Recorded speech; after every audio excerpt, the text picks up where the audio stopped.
Hey, Brian from GarageMahal. If you have a fan and it came stock with like kind of like a shorter tube on it, like 4 to 6 inches, sometimes that's not long enough. Sometimes the fans are too close to the ceiling and you're not going to get enough downdraft from that.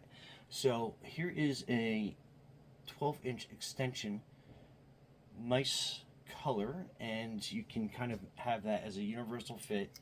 So this is 12 inches long. So that is 12 inches, and it has a 1-inch wide opening on it. Just if I can get the camera in there good enough.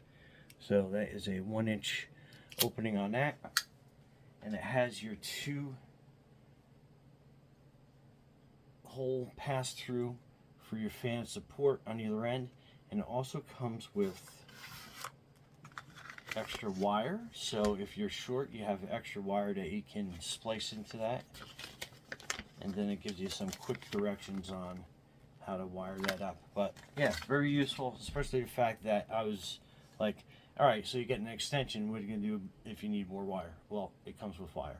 Anyway, Brian from GarageMahal, thanks for watching, and be safe out there.